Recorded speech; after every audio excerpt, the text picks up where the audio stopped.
Et le meilleur contributeur de ces 2 dernières semaines est...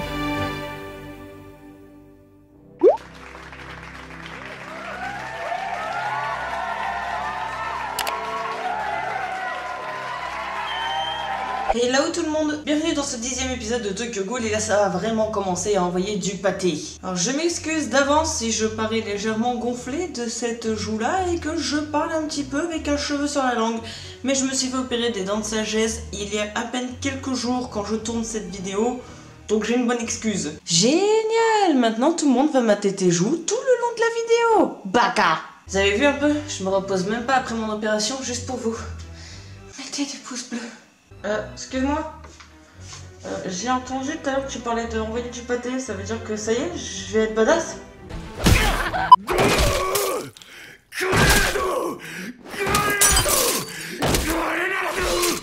Oui, oui.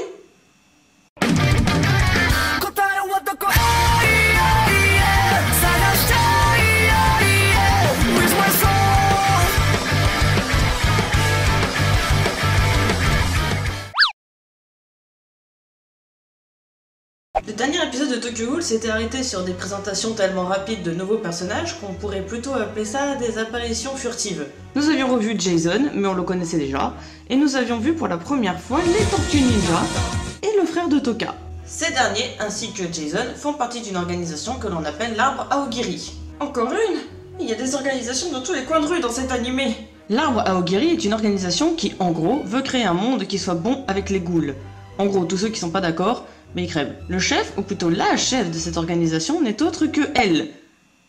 Là, certains vont me dire, what the hell, c'est qui? En même temps, si je vous dis de qui il s'agit, je vous spoil. Mais bon, attention, vous êtes prêts, image subliminale, là, maintenant, comme ça, voilà. Au moins, si vraiment vous voulez savoir qui c'est, eh ben, vous ferez pause. Après, en soi, si vous aviez été un tantinet attentif dans la vidéo d'avant, vous avez dû la voir, logiquement, et donc, vous savez qui c'est. Pour en revenir à notre épisode, l'arbre Aogiri est actuellement en train d'attaquer l'un des bureaux du CCG. Mais pourquoi? Parce qu'on est très très méchant. Ok. Oh, Marude-da! Jōgyō伝えろ! Aogiri no ki to omowareruクール手段がShibuに攻撃を。どうした? 今のが最後の一人だ。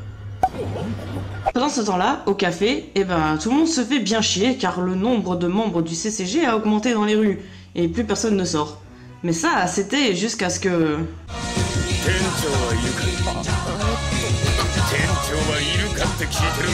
いきなり来て何ですか?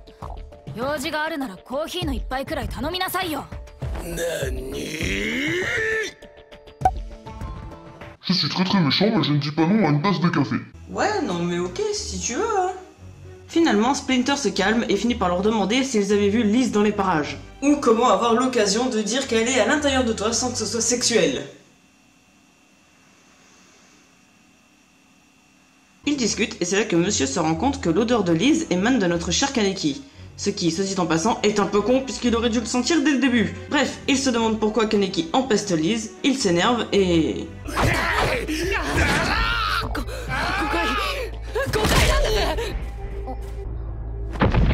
C'est con quand même, parce que la seule fois de sa vie où il arrive à faire quelque chose de ses 10 doigts, il le fait pas exprès.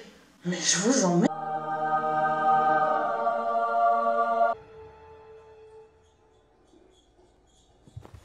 Ah, 気がついた。お前、名前は? 金木です。金木か。見かけによらず強えんだな。 Bon, finalement, comme il n'a pas le cœur de lui dire que Liz est morte, il se contente de lui dire qu'elle n'est plus ici. Et ce détail a son importance, croyez-moi. あんたらも逃げちまった方がいい。じゃねえと。Surprise, motherfucker. Faut utiliser les portes comme tout le monde.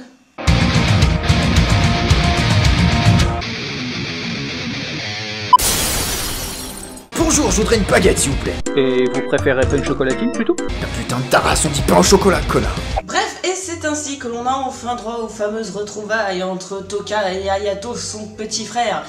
Mais là, il se lance dans un truc, j'ai pas trop compris. On dirait qu'il se lance dans une espèce de rap battle où ce sera celui qui balance la plus grosse insulte qui a gagné. Yo, 久々だな、バカ姉貴。どこを突き歩いてたバカが。釈赤い勉強だよ。平和ボケのお前と違ってな。ガキが偉そうに。ガキはてめえだろ。現実見ろ、タコ。Ta mère est tellement grosse que dans le lit, elle dépasse des deux côtés. Mais t'es con ou quoi? On a la même. Ah putain, ouais, je suis trop con. La querelle entre frères et sœurs s'achève par l'arrivée de Jason, pour notre plus grand plaisir. Ouais, enfin, c'est tout ce qui va arriver. Enfin, ceux qui ont suivi, hein. Il rejoint son collègue Hayato dans le café, accompagné d'un travesti gay sadomasochiste. Puis nous ferons la connaissance d'un nouveau personnage que j'adore, et je pense ne pas être la seule, Juzo Suzuya.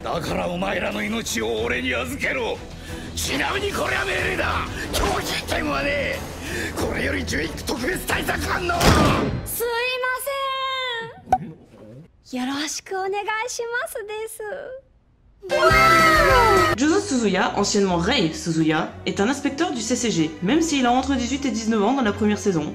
Oui. Tout petit, il avait été kidnappé par la goule Big Madame, mais ne le mangea point puisqu'elle décida de le transformer en humain de compagnie. Elle l'éleva dans le restaurant des ghouls et le força même à se battre dans la fameuse arène où Kaneki avait failli y passer dans les épisodes précédents. C'est là que Juzo développa des techniques incroyables de combat, et après avoir cauchemardé pendant des jours sur les meurtres qu'il avait commis, il y prit finalement goût et maintenant c'est un psychopathe. Mais un gentil psychopathe. Les fils que l'on voit sur son corps ne sont que le résultat d'une torture de Big Madame sur lui, où elle le pendait pendant des heures au-dessus du sol par des aiguillons plantés dans sa chair. Pour la petite anecdote, la barrette qu'il possède dans ses cheveux forme le chiffre romain 13 qui fait référence à son surnom, Jason du CCG. Voilà, vous savez pratiquement tout de Juzo, mais il me semble qu'il sera plus développé dans la saison 2, donc rip à nous. Retournons du côté du café, parce que là, ça part en steak. Comme d'hab, il cherche Liz, et là, il la renifle à travers le corps de Kaneki. とっととさらってっちゃいましょう。さらう？何勝手なことを。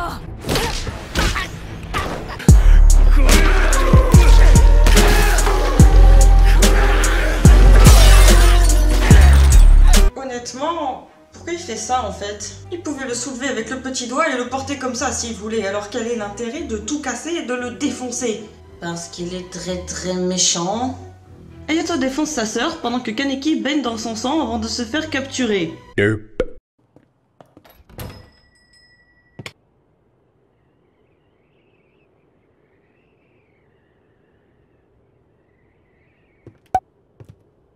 Finalement, le patron convoque tout le monde pour décider d'aller sauver Kaneki et l'épisode va se terminer sur l'arrivée d'un personnage qui veut soi-disant également lui sauver les miches.